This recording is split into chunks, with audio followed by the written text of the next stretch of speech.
Assalamualaikum. Today we're gonna study about the chapter 5 cell cycle. Okay ji, let's start. Cell cycle है क्या? Cell cycle basically वो तमाम मराहिल हैं cell पैदा होने से लेकर और माइटोसिस के ज़रिए न्यू सेल पैदा करने तक जिन जिन मराहिल से गुजरता है वो तमाम सेल साइकिल के ज़मरे में आते हैं. ओके, सेल साइकिल ने बेसिकली अपने आप को दो फेजेस में डिवाइड किया हुआ है. One is interphase and second is mitosis phase. Okay, interphase ने अपने आप को फर्दर 3 फेजेस में डिवाइड किया है. G1 phase, S phase and G2 phase. Okay, ये सारा आपका इंटरफेज है.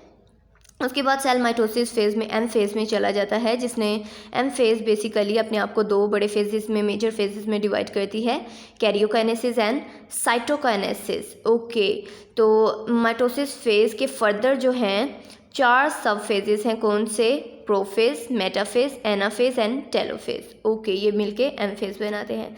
जैसे कि आप लोग देख रहे हैं कि ये बड़ा हिस्सा है और ये छोटा हिस्सा है. मतलब इसका ये है कि इंटरफेज में 90% ऑफ टाइम सेल का जो है वो इंटरफेज में गुजरता है और बाकी का 10% जो है वो माइटोटिक फेज में गुजरता है. ओके, अगर हम बात करें सेल साइकिल की तो वो कह रहा है cell cycle is a series of event. ये वो मराहिल हैं from a time cell produce, जब सेल प्रोड्यूस होता है, एंड कंप्लीट इस माइटोसिस और अपनी माइटोसिस कंप्लीट करता है और न्यू सेल बनाए. सेल के पैदा होने से लेकर माइटोसिस के ज़रिए न्यू सेल बनाने तक सेल जिन जिन मराहिल से गुजरता है वो सीरीज़ सारी सेल साइकिल कहलाती है. Cell cycle consist of 2 major phases. Cell 2 major phases पे कंसिस्ट होता है, that is interphase and mitotic phase. कौन कौन से मेजर फेजेस हैं सेल के? Interphase and M phase.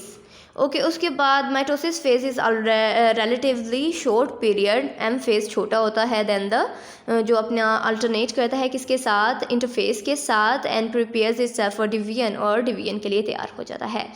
Interphase is a time when cell metabolic activities are very high. Okay, interphase में cell की मेटाबॉलिक एक्टिविटीज़, एनाबोलिज्म, कैटाबोलिज्म वगैरह बहुत high होती है. And it perform various function, और बहुत सारे फंक्शन परफॉर्म करता है. Divide into 3 phases. इंटरफेज अपने आप को मज़ीद 3 फेजेस में डिवाइड करता है. कौन कौन से फेजेस हैं जी? G1 phase, S phase and G2 phase, जिसे G1 फेज को फर्स्ट गैप और G2 फेज को सेकंड गैप भी कहा जाता है.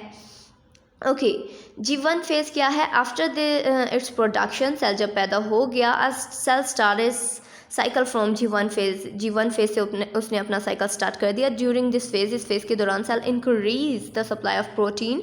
सेल अपनी प्रोटीन की सप्लाई को इंक्रीज करता है. Increase the number of its organelles, अपने ऑर्गेनल्स बढ़ाए. कौन कौन से organelles? Mitochondria and ribosomes. Mitochondria जो कि सेल का पावर हाउस भी होता है, एंड राइबोसोम्स जिन्होंने प्रोटीन सिंथेसिस करनी होती है सेल में.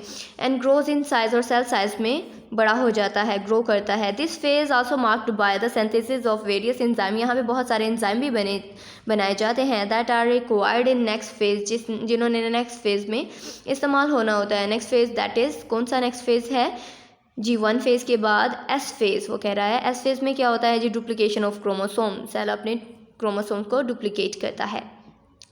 Typically interphase last for 90% of total time required the cell cycle. Cell cycle का जो 90% टाइम है वो इंटरफेज में गुजरता है.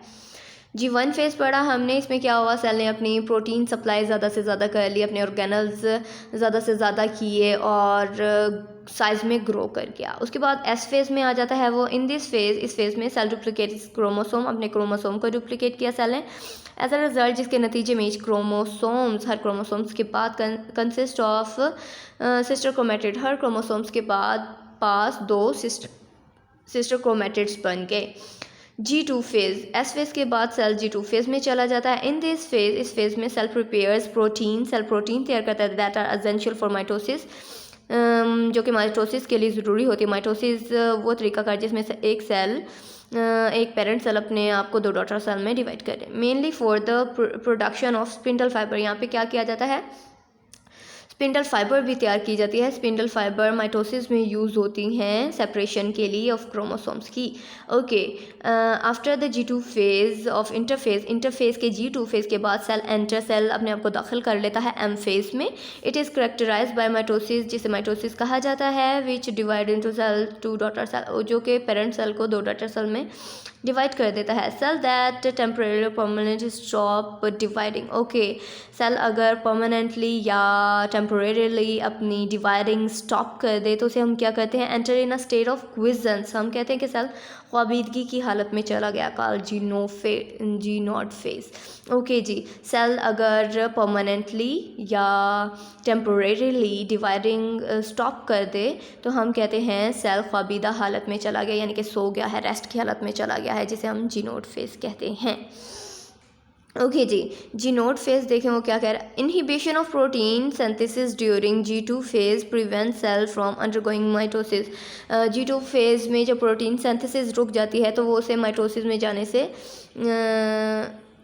जब माइटोसिस हो रही हो तो प्रोटीन इनहिबिशन, प्रोटीन सिंथेसिस वगैरह सब कुछ रुक जाता है। ओके, उसके बाद है जी जी नोट फेज वो कह रहा है in multicellular eukaryote cell enter G note phase. Cell G note phase में दाखिल हो जाता है। यूकैरियोट्स की बात कर रहा है जिनमें मेम्ब्रेन बाउंडेड स्ट्रक्चर पाए जाते हैं, वो एज न्यूक्लियस पाया जाता है। Okay ji, from G1 phase stop dividing. वो कह रहा है कि जी नोट फेज़ में सेल कब जाता है, G1 फेज़ में, जब उसने अपनी प्रोटीन सिंथेसिस और वो सब कुछ कर लिया, ग्रो इन साइज, माइटोकॉन्ड्रिया और ये सब कुछ कर लिया, तो G1 फेज़ के बाद जिन्होंने जी नोट फेज़ में जाना हो, स्टॉप डिवाइडिंग करनी हो, वो स्टॉप डिवाइडिंग कर देते हैं, नहीं तो सेल मूव कर जाता है कहाँ पे, S फेज़ में। Some cells remain in G node phase in indefinite period, that is neurons, and some enter in G node phase semi-permanently, that are some cell of liver and kidney। वो कह रहा है कि कुछ sales ऐसे होते हैं जो कुछ वक्त के लिए, जिनका मुकर्ररा वक्त ना हो कि ये कितनी देर के लिए रहेंगे जी नोड फेज़ में, ठीक है, उनका कोई डेफिनेट टाइम नहीं होता। तो ऐसे सेल, न्यूरॉन्स सेल जो हैं वो एक गैर महसूस वक्त के लिए, जिनका कोई महसूस वक्त ना हो, टेम्पोरेरीली, ठीक है, वो जाते हैं इन जी नोड फेज, ठीक है, थोड़ी देर के लिए, और उनका कोई टाइम मुकर्रर नहीं होता कि वो वापस कब आएंगे। Some cells enter in G nought phase semi permanently, कुछ थोड़ी देर के लिए जाते हैं। लिवर और किडनीज़ के कुछ सेल ऐसे हैं। Many cells do not enter, और कुछ सेल ऐसे होते हैं जो एंटर ही नहीं होते जी नोड फेज में, ठीक है, और सारी ज़िंदगी ऑर्गेनिजम्स की लाइफ में जो है वो through out the life divide करते रहते हैं, और वो कौन से सेल्स हैं, एपिथेलियल सेल्स। ओके जी, ये तो था हमारा आज का लेक्चर, जिसमें हमने समझा कि सेल साइकिल क्या है। सेल साइकिल वो तमाम मराहिल हैं, एक सेल पैदा होने से लेकर माइटोसिस के ज़रिए जब तक न्यू सेल बनाता है, तो उस दौरान वो जिन जिन मराहिल से गुजरता है वो सारे मराहिल मिलकर क्या बनाते हैं, सेल साइकिल बनाते हैं। G1 फेज़ में हमने पढ़ा था कि सिंथेसिस ऑफ प्रोटीन होती है, वो सिंथेसिस ऑफ ऑर्गेनल्स, ज़्यादा से ज़्यादा ऑर्गेनल्स बनते हैं, सेल अपने आप को ग्रो करता है साइज़ में। ओके, ये सारी बात हो किसकी रही है, सेल में मौजूद क्रोमोसोम की बात हो रही है। सेल जब डिवाइड ना हो रहा हो तो वो क्रोमैटिन मटेरियल की शक्ल इख्तियार करता है, और जब वो डिवाइड होता है तो वो थिक स्ट्रक्चर बना लेता है, वही क्रोमैटिन मटेरियल अपने आप को क्रोमोसोम में कन्वर्ट कर देता है। क्रोमोसोम के सेंटर को सेंट्रोमेयर बोलते हैं, और जबकि इसके ये जो 2 बाजू होते हैं इसे हम क्रोमैटिड्स बोलते हैं। ओके, G1 फेज़ में उसने अपनी प्रोटीन सप्लाई की, सिंथेसिस ऑफ ऑर्गेनल की, साइज़ में बढ़ा। ओके, और उसके बाद जिन्होंने जी नोड फेज़ में जाना था, स्टॉप डिवाइडिंग करके वो जी नोड फेज़ में चले गए।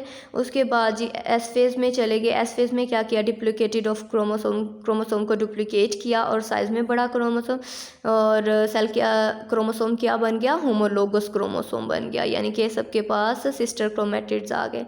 क्रोमोसोम के पास जो सिंपल क्रोमोसोम था, अब उसके पास सिस्टर क्रोमैटिड भी मौजूद हैं जी। G2 फेज़ में उसने क्या किया, और क्रोमोसोम अपने आप को साइज़ में ग्रो किया और स्पिंडल फाइबर बनाए, जिन्होंने M फेज़ में जाके यूज़ होना था। ये स्पिंडल फाइबर, ये साइडों पे जो धागे से हैं, ये आगे जाके M फेज़ में क्या करते हैं, सेल को अलग-अलग करने में, सेपरेट करने में हेल्प आउट करते हैं। ये हमने आज जो सारा पढ़ा, G1 phase, S phase, G2 phase, G1 phase को फर्स्ट गैप, G2 फेज़ को को सेकंड गैप बोलते हैं। ये सभी क्या थे, ये बेसिकली इंटरफेस था किसका, सेल साइकिल का पहला मरहला, और दूसरा मरहला है एम फेज़। ये भी इंशाल्लाह हम नेक्स्ट लेक्चर में डिटेल से पढ़ेंगे। तब तक के लिए अपना ढेरों ख्याल रखिएगा और स्टे होम, स्टे सेफ। तब तक के लिए अल्लाह हाफ़िज़, अल्लाह निगहबान। Thank you.